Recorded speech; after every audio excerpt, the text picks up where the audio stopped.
right. Today I want to talk about the 3 biggest mistakes men make when getting divorced. Okay?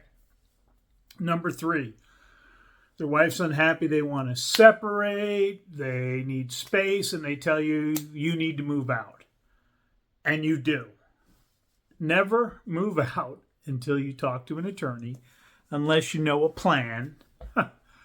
It can affect your rights with the kids. It can affect your rights to the house. Just because she's unhappy doesn't mean you move out.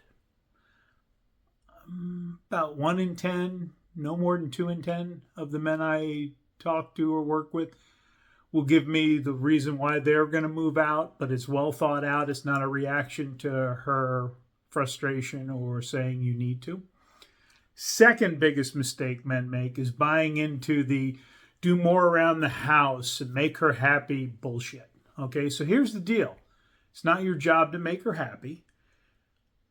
And if you were doing an appropriate share of the work around the house, doing more to kiss her ass and make her happy so she doesn't have to do anything, do you think that's going to cause her to respect you more or respect you less?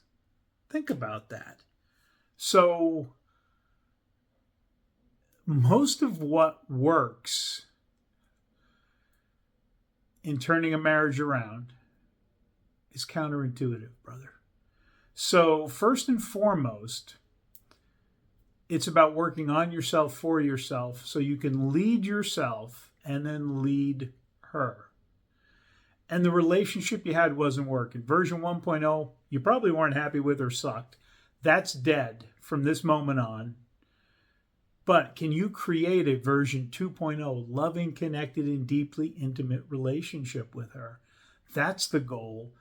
But it starts with you being a little selfish, taking care of yourself, working on yourself for yourself to level up, not to save the marriage, but to create an amazing life for yourself that she'll look over and go, that looks kind of fun.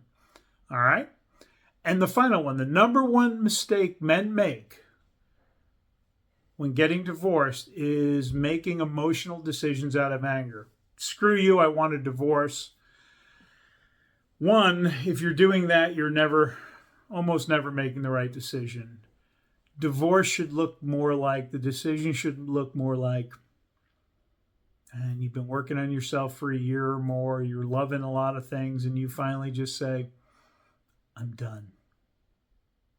With that kind of energy. If you're pissed off and angry, you're probably reactive and you're not in a place to get divorced, okay?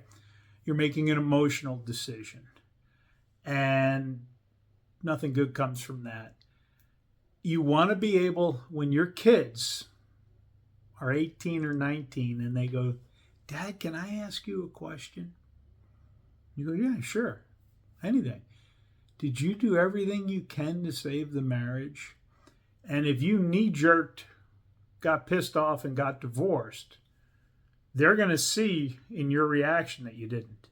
Instead, I want you as a man to be able to go, wow, that's a pretty good question. You know, I did.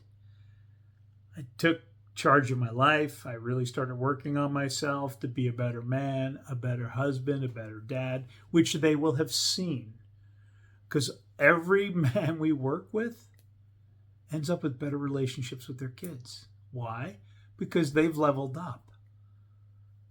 And the half or so that saved their marriages, it's not because they did everything the wife wanted. It's because they worked on themselves for themselves, because they got lost along the way. Because they fell into the provider dad trap.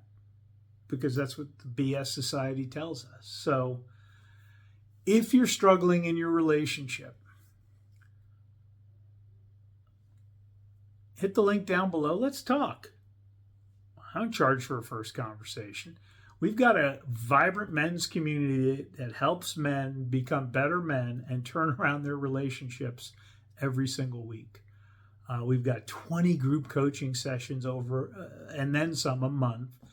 We have retreats, but we also have meetups a couple of times a month around the country. So we're not just an online community. We actually have face-to-face brotherhood as well, depending on where you live and who we've got there. So love yourself enough not to make these mistakes if you're getting a divorce or considering a divorce or are being threatened with a divorce. All right? Have a great day, brother.